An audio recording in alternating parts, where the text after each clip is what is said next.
Hello, welcome back to Kosi's Arsenal podcast. My name is Kosi, and we are here for the predicted lineup match preview. Arsenal up against Arsenal this weekend. Will Martin Odegaard start? Will Pierre-Emerick Aubameyang be back? Is Emily Smith Rowe's job and position under threat with the arrival of Martin Odegaard? Can we see? Do we have another Bruno Fernandes? There are so many questions that we have to answer in this video, but make no mistake, it's a big preview for a big match, and I'm going to be diving and delving into that just about now.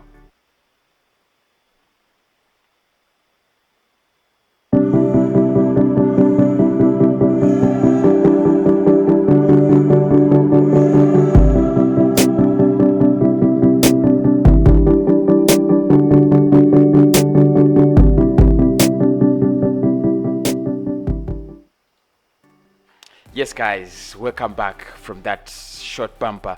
So, I'm here just like always to do a match preview, predicted lineup. Arsenal up against Manchester United at the Emirates Stadium. It's a big game. I was recording this video and, suddenly I lost electricity, but it should have been up by, I think 3 hours ago, 5 hours ago. But no matter the case, it's here. And we have to talk about a game that really means so much for both sides.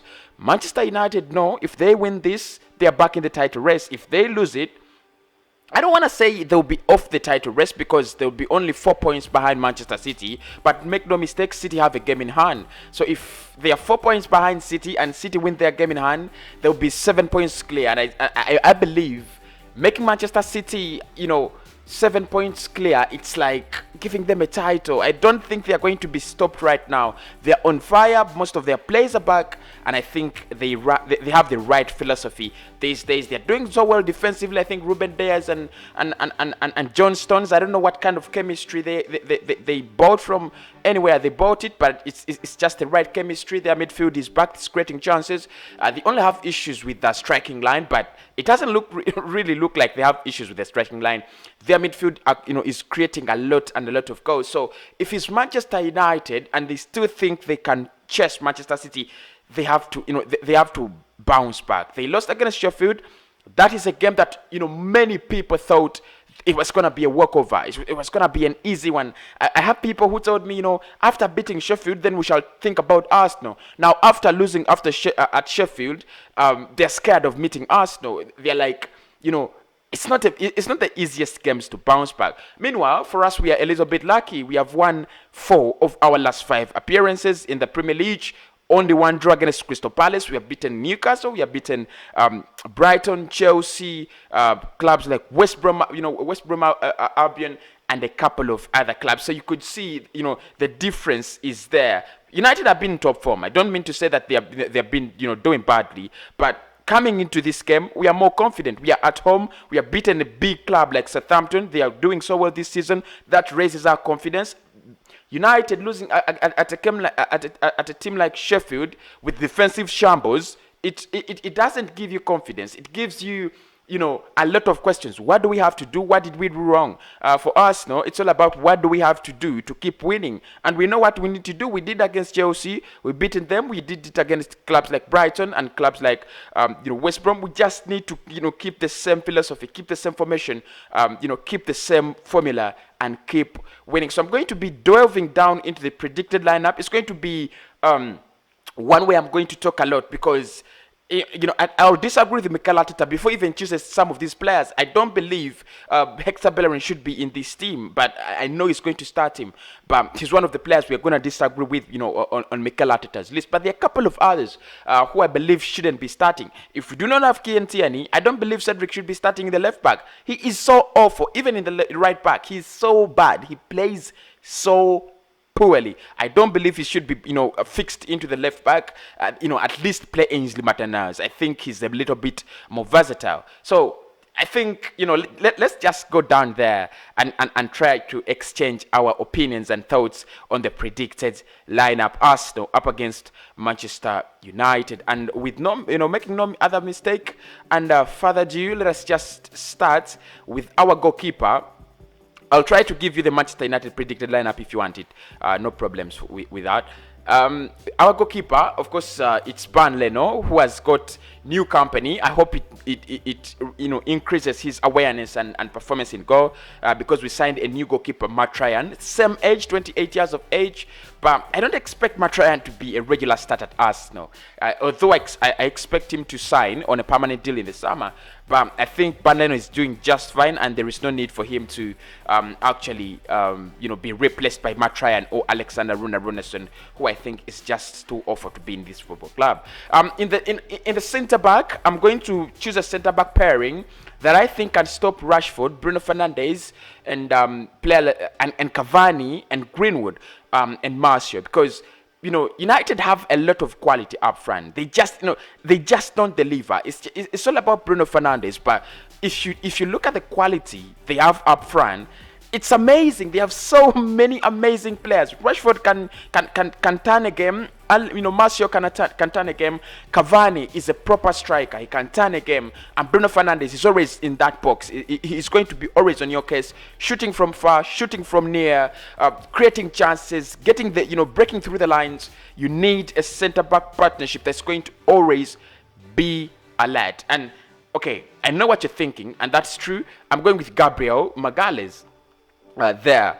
Let's just go with Gabriel. First and foremost, I think he's our best defender. I know many people right now might disagree. He has had a very, very bad form in the past games, especially in the FA Cup, where we conceded courtesy of him, and we dropped out of of the FA Cup courtesy of his own goal. But I still think he is solid.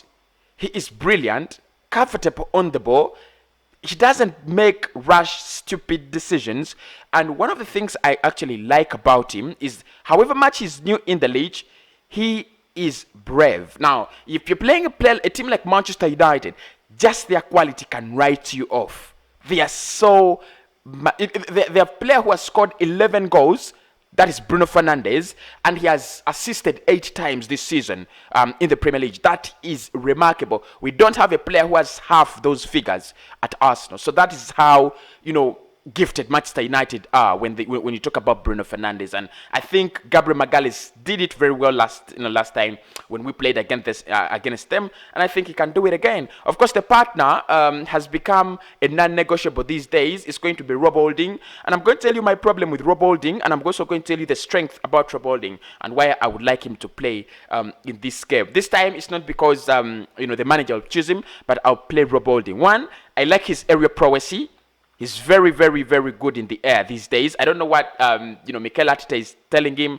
Ever since actually he signed his contract, he's becoming a little bit better. I don't know whether he was awarded for positive things or he was given the contract to to boost his energy. But I have no problem with it. He's doing just fine. So I'll play Rob Holding in there, and his major role is going to be stopping not Bruno Fernandes, because I think Bruno Fernandes and Rashford will be, using the lane of Gabriel Magalhaes, and I think that's going to be a little bit scary for Gabriel, isn't it? But he needs to be strong. He's a very strong left-footed centre back. But I think Rob Holding, now you have to focus on Anthony Martial, which is not easy because Martial is a very, very technically gifted player, isn't he? So but he has to focus on him.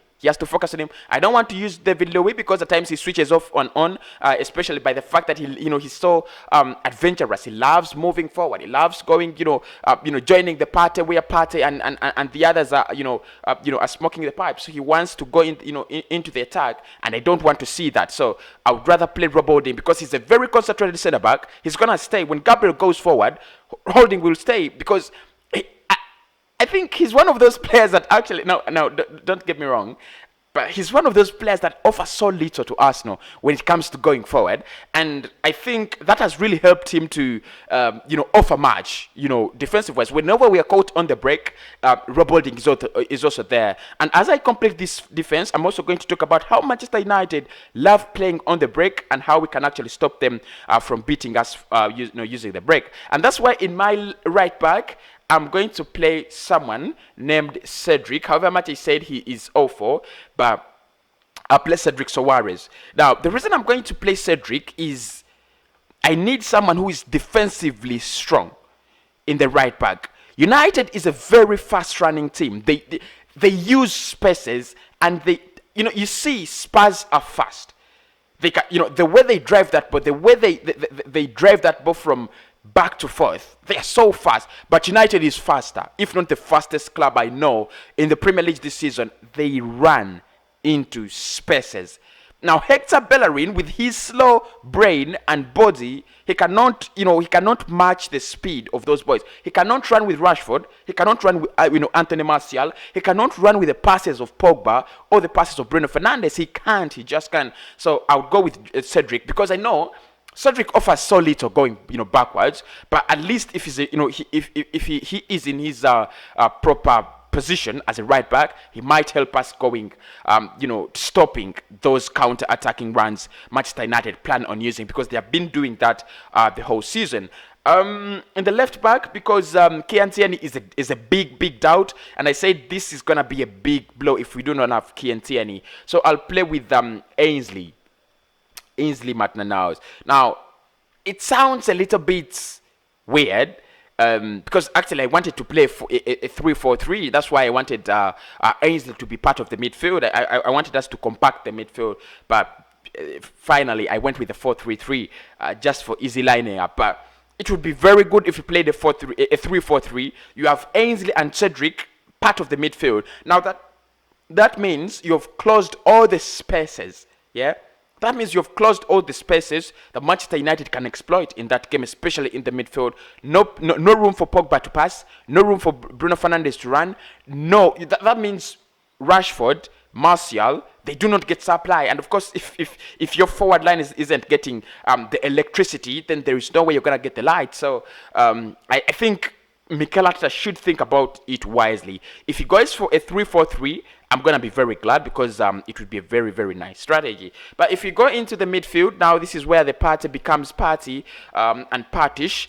I think Thomas Partey is going to be a very influential player once again in this game. He was a key part in our first victory at the Old Trafford in almost 14 years. But I think he's going to even be a greater part in this game. Now, make no mistake, Mikel Arteta was saying yesterday that it looks like the player is injured. He's a little bit uncomfortable and blah, blah, blah, blah. But, you don't want to hear that, do you? But I think Thomas Partey will make it, by the way, to this game. I think he'll be among the starting lineup. So if you have Thomas Partey in the midfield, I know people are going to tell me, Kosi, Emile Smith-Rowe and Martin Odegaard. Yeah, I promised you that one day we shall see an Arsenal lineup like that, but not against Manchester United. Both of them are not so much of defensive figures, and against United, you don't need to open up. You have to give them the respect. They've been playing so well in the league.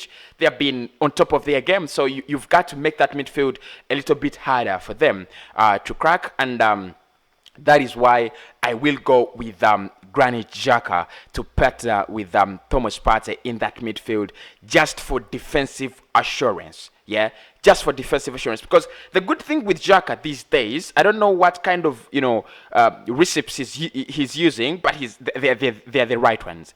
They're the right recipes he's using, and they're so good. So I think Xhaka, what Xhaka gives us is, he tries to tackle every person with the ball in the midfield. Try to tackle, he's going to make sure that no one is comfortable on the ball for Manchester United. And what Thomas Partey adds is, you can't pass it. You're under pressure from Granit Xhaka, you're going to make the wrong pass, and Thomas Partey is there to intercept. And of course, Partey has always been so good at that, the interceptions, and then, he intercepts and drives that ball forward. Now, the latter half, the latter half of the players, we have players to put pressure on Manchester United, yeah? The attack, you can't forget to attack. You just can't defend. I sounded a little bit more defensive, but we have to give Manchester United respect, like I said. So going forward, I know you want to see Martin Odegaard, but I don't think he's gonna start. I would rather start Emile Smith-Rowe, and I'm going to give you my reasons as to why I'll play Emile Smith-Rowe over Martin Odegaard in this game. One, he's just arrived in England. Two, he's just, he's a newcomer. He needs to catch up. He needs to see how things are done, but he also needs to see how we play on the pitch, because he hasn't seen it. But otherwise, I would start Martin Odegaard. There is no problem because you need a player who could actually put Manchester United players on tenterhooks. Ask questions of Maguire, ask questions of Victor Lindelof or Bailey or whoever, because they have a rotten centre-back partnership on whoever they use. I think United is one of those clubs that have a very poor centre-back partnership, especially if Harry Maguire is on the pitch. So you need someone who's going to ask the questions. Emile Smith Rowe has been asking the questions so well, especially when he's playing with Lacazette, Saka, and Martinelli or Aubameyang. He's been so brilliant, and I don't think it's time for him to be dropped out of the starting lineup. Eventually, if you're going to play 4-2-3-1 or a 4-3-3, then I expect him to drop for Martin Odegaard. But right now, I would rather play him there. I think he's doing a great job. He's doing exactly what Arsenal fans want to see. A player who breaks through the lines and creates chances. He's doing it. The Sakas are scoring goals. All of a sudden, he appears on the pitch. Aubameyang scores. Lacazette scores. Lacazette has 9 goals this season now, and you could see the difference Emile Smith Rowe has actually caused in that lineup. My only problem with Emile Smith Rowe is he needs to pick up the pace. If you're playing against a team like Manchester United, you don't need to be slow, because they actually are very, very, very fast. So they can track back very fast, and they can also go in front very fast. So he needs to pick up his pace, and that's why actually I think Martin Odegaard would have been the better option if we went for him. Now, still talking about players fitting into the first lineup against Manchester United, the left wing actually is a little bit tricky, because Pierre-Emerick Aubameyang seems to have personal problems, family problems. But Mikel Arteta promised us that things are getting better. But if he doesn't play, I think Pepe played so well against Southampton, and this is one of the things I've always made points in my match previews and reactions, that why don't we try Pepe through the middle? Why don't you try Pepe through the left? We have always played him on the right wing, and things have never worked for him. He has never been that kind of player that people want to see on the left wing. On the right wing, he's never been comfortable. He's so predictable when he plays on the right wing. He gets the ball, cuts inside, he loses it. But when he plays on the, on the left, he's more like a Sadio Mane man.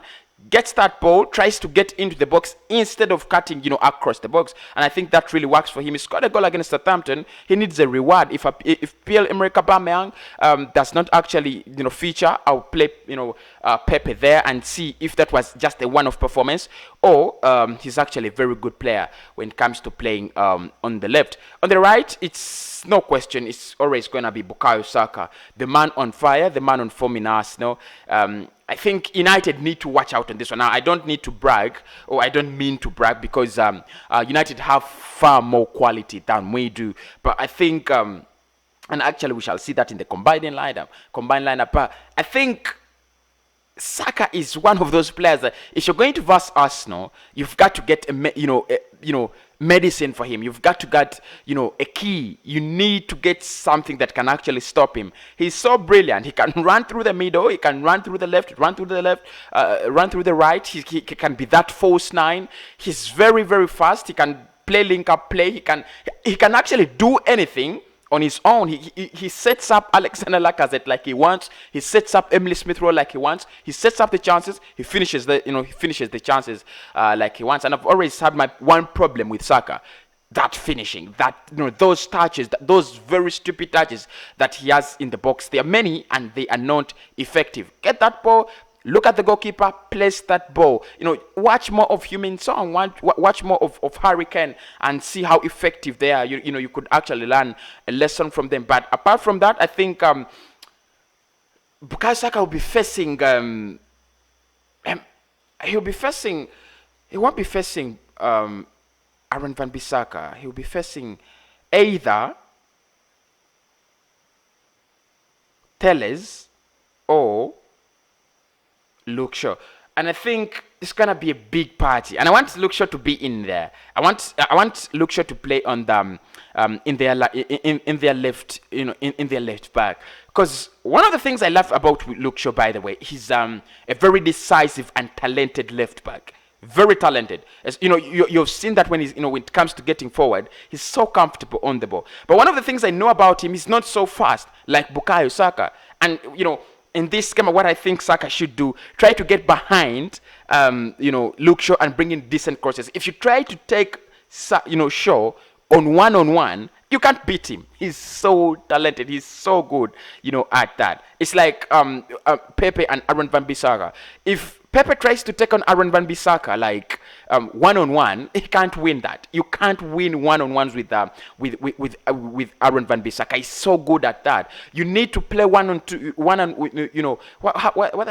that kind of link-up play with your with your fullback, and that's going to be Ainsley. If we can do that, you can get past Aaron Wan-Bissaka. If Saka can, increase that little pace, just that pace by a little, then I think he can do it so well against the man himself, Luke Shaw.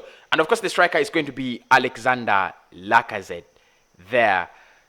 I think Lacazette has had a very good spell at Arsenal. He has done so well. He's done so well in the past few games. He's been that kind of striker that is very, very, very, very reliable. So I think that lineup is just enough. That lineup is just enough. Leno, Gabriel, Holding, Cedric, Maitland-Niles, Partey, Smith Rowe, Xhaka, Pepe, Lacazette, and Bukayo Saka. If anyone of you has objections to that, just go down in the comment section and tell me, because I do not agree with this. I would rather play this. Smash the like button, and I'll speak to you very, very soon. I'll come with the combined 11. I promise I'll come with the combined 11 between these two clubs because we badly need it.